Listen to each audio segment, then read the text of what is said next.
शिव सवेरा मित्रों, शिव सवेरा। मैं नाथ संदीप वशिष्ठ। ओम शिव गुरु धाम में आपका स्वागत है। मित्रों, जैसा कि हमने साप्ताहिक सत्संग शुरू किया है अपने आप को जगाने के लिए, आध्यात्मिक यात्रा के लिए, प्रभु की प्राप्ति के लिए,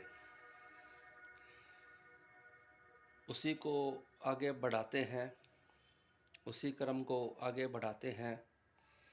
पर सबसे पहले हम परमपिता परमात्मा को याद करते हैं, उनका दिव्य आशीर्वाद ग्रहण करते हैं। To the supreme God,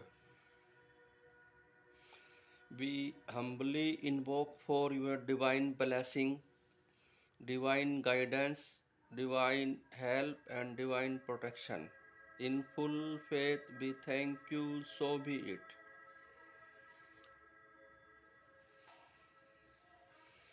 thank you.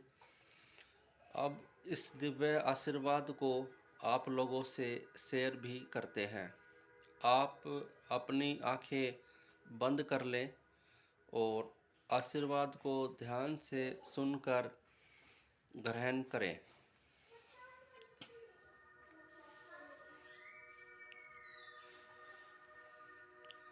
From heart of the Supreme God, you are blessed with divine light, divine love, divine peace, divine happiness.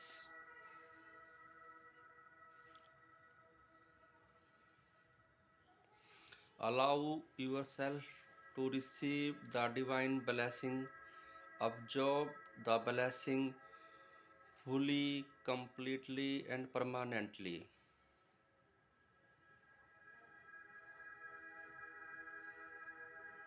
Feel the peace within you.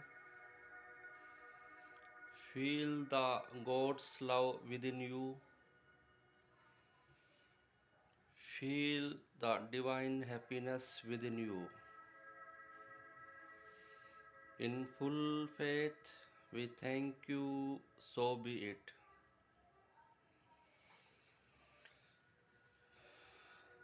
मित्रों, आप परम शांति का एहसास कर रहे होंगे। जैसा हमने बताया, we are not the body, हम यह शरीर नहीं है। We are not the mind, हम यह बुद्धि भी नहीं है। We are not the thoughts and emotion, हम थॉट्स और इमोशंस यानी फीलिंग और विचार भी नहीं हैं। Who I am, we are soul, we are soul. This is the truth. Regardless capacity of the brain, you can experience the truth. बहुत सारे बंधुओं ने पूछा है, गुरुजी, क्या हम वास्तव में आत्मा है और शरीर से भिन्न है? हाँ, this is the truth. You are not the body, you are the soul. When you awake or your instrument is able to feel this differentiate from body to soul, you can experience it. एक example और एक उदाहरण से इसको समझते हैं मित्रों। रामकृष्ण परमहंस, हम सब जानते हैं, वो सिद्ध पुरुष थे। माँ काली उनको साक्षात दर्शन देती थी और उन महापुरुष की जीवन से एक घटना का उदाहरण हम लेते हैं। रामकृष्ण परमहंस गले के कैंसर से पीड़ित थे और वो अपने बिस्तर पर लेटे हुए हैं। पानी की एक बूंद भी उनके अंदर नहीं जा पाती है। उनके शिष्य विवेकानंद जी वहाँ आते हैं और गुरुजी की ऐसी हालत देखकर काफ़ी चिंतित होते हैं। उनके पास जाकर बोलते हैं, गुरुजी आप माँ काली को क्यों नहीं बोलते आपके इस कैंसर रोग को वो ठीक कर दें, आप इतनी पीड़ा में हैं, आपकी ये भूख प्यास हमसे देखी नहीं जाती, आपकी पीड़ा असहनीय है। रामकृष्ण परमहंस सुना, उन्होंने मुस्कुराए, बोले जा तू भोजन कर ले, अंदर तू भोजन ग्रहण कर ले, उसी से मुझे तृप्ति मिल जाएगी। तो विवेकानंद चौंके, गुरुजी ये कैसी बात करते हो, भोजन मैं ग्रहण करूं और तृप्ति आपको मिले। उन्होंने कहा, जब तुम छोटे थे मेरे पास आते थे, मैं तुम्हें देखकर ही बता देता था तुम्हें किस चीज़ की आवश्यकता है, तुम भूखे हो भोजन कर लो, मैं तुमसे यही कहता था और तुम कहते थे गुरुजी आपको कैसे पता चलता है कि मैं भूखा हूँ।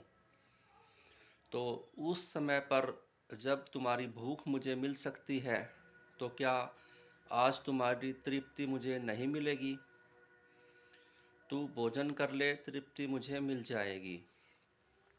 जहाँ तक मेरी इस देह पीड़ा का सवाल है, तुम मेरी यह बाह्य पीड़ा देख रहे हो और अंदर मैं जिस आनंद में हूँ तुम उसको नहीं देख पा रहे हो।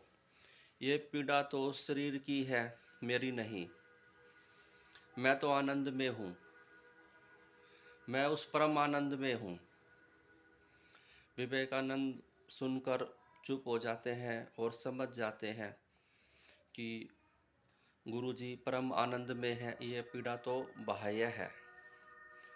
तो कहने का तात्पर्य ये है मित्रों कि इस उदाहरण से, महापुरुषों के इन उदाहरण से हम समझ सकते हैं कि आप और शरीर अलग है।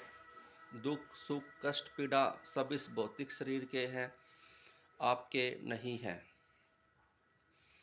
तो रोज़ाना जीवन में आप इसको प्रैक्टिस करिए, I am not the body, I am the soul. जैसा मैंने पिछले अध्याय और अंकों में बताया है कि कैसे इसको दैनिक जीवन में प्रयोग कर आत्म प्रकाशमान बनना है, अपनी समझ को बढ़ाना है। मित्रों, आशा करता हूँ यह आपको समझ आया होगा, आप इसको लाभ उठाएंगे। आपका धन्यवाद है। शिव सवेरा, शिव सवेरा। ओम नमः शिवाय।